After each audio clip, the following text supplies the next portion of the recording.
going on, retail world? This is Jason Hurst, host of the Retail Unleashed podcast, and I have the distinct pleasure of being with Anjee Solanki. Anjee is the head of U.S. retail for Colliers, and frankly, one of the best leaders I've ever worked under. And that's not just because you're here.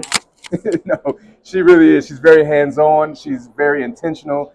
Just all the things that you would expect from a leader, she is, and we're delighted to have her on the show today. How are you today? I'm amazing. How has the show been for you? Oh, it's been incredible. I mean, I've been so fortunate to meet with leaders in our industry, learning, sharing, collaborating, which is what we do in retail, right? We're very solution-oriented. Yes. And I think that collaboration really speaks to itself, why retail is resilient. Yes. So. Yes. Speaking of retail, I guess my first question to you would be, in one word, and I'm going to put you on the spot. In one word, where are we at in retail right now?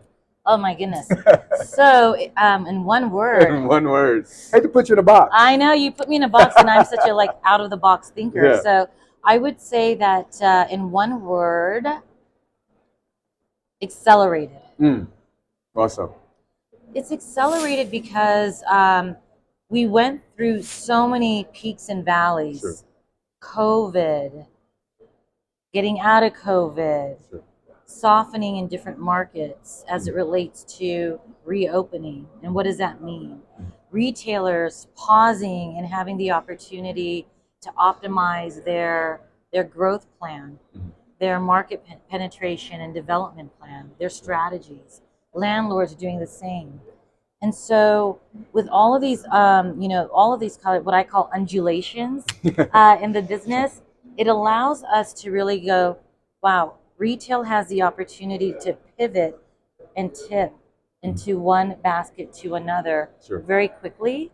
And I think that accelerated pace allows everyone to say, that's okay. We've gone through so much.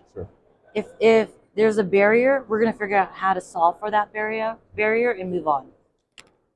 That's great. Yeah. You took that one word and expounded on it very fabulously. So I guess what retail trends should we be paying attention to as retail professionals right now? You know, it's really amazing. I would say the top three that I really think about is pre-COVID, we've hit a higher number in terms of foot traffic. Okay. So we're seeing a higher footfall, definitely in your grocery drug anchored centers. Sure. But what I would say is from that, we learned a couple of things.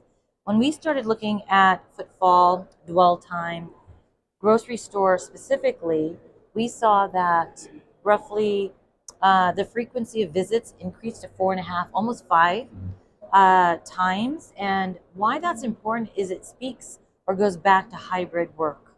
Right. And if you think about hybrid work, whether you're working in the office 3 days, plus or minus, sure. You still have that opportunity when you're working from home to basically parse out your day, where you could go to the grocery store. If you forget something, you might go twice in a day. Yeah. Yes, yeah, right. I've been there. You've been there. Families have been there. And so you might be buying a smaller basket of products. Nonetheless, you're going more often. Well, of course, as you go to a grocery store, you're going to also look at cross-shopping. Sure. So you may go, oh, I need to pick up so-and-so or this and that. Or you know what? Instead of cooking for dinner tonight, I'm going to go and grab something really fun and exciting for my family. And Blaze Pizza. There you go. Just saying. Shameless plug. Yes. Very cool. So let's make it more Collier-centric with this next question. What initiatives that you're working on right now are you most excited about for Colliers retail professionals? The thing that I love, I have to say, which really keeps me up, keeps me super motivated, is I love to help every single one of our experts. Yes. First and foremost, they are experts. Yes. You try to be. No, seriously, they are. And I say that with all sincerity, is that I've been with the organization 13 years. I've been in the industry for 33 years. I've seen a lot. And working in this environment is because I've been here this long.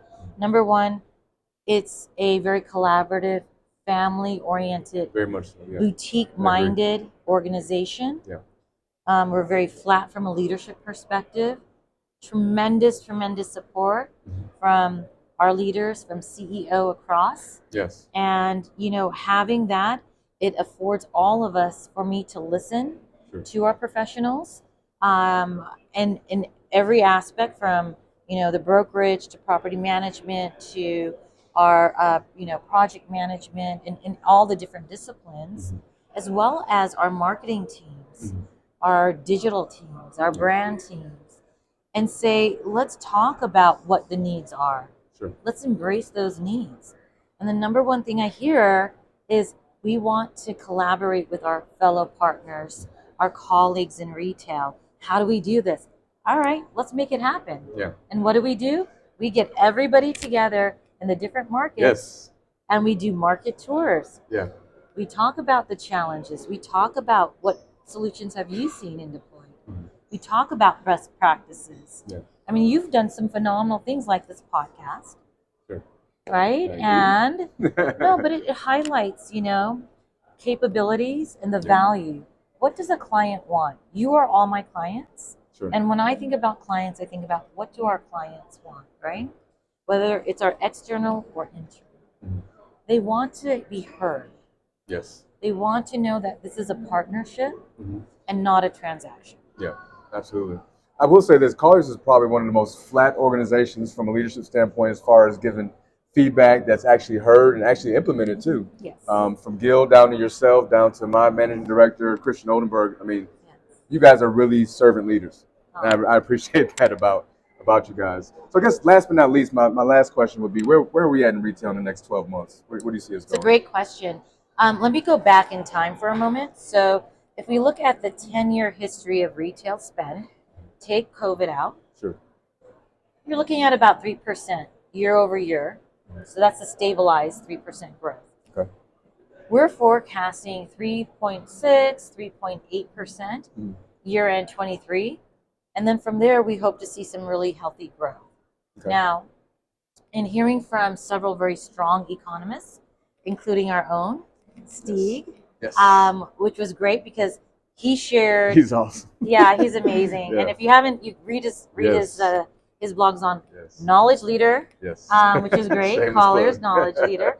But I heard from some amazing economists, global economists, national economists, and they're all aligned. They're aligned by saying, look, we're in a slow session, and if things stay the way they are with, without any major macro challenges, we should be coming out of this pretty well. Good. They're forecasting a CPI, national CPI of 2.75%. Oh, that's not bad. At the year end of 2024. That's awesome. So, I mean, pretty normal. Yeah, I mean, what's inflation? It's come down to about 5%. Yeah. So and wage continues to grow. Yeah. So if you balance that out, we're back to where we were. Yeah, pretty normal. We're pretty normal, and you have to have some form of growth. Sure. Otherwise, the economy will not grow in a healthy. Be stagnant. Yeah, that should be reassuring for you guys that we're not as bad as CNN or all the other news outlets that doom and gloom reports. You got to listen to his podcast, not CNN. That's right. We give it to you straight. Yes. Well, Anjee, thank you so much for your time. I really appreciate it. It's always good to be able to sit down with you. You are a true professional. You're a true expert. So thank you for your time. Thank you. All right. Thank you.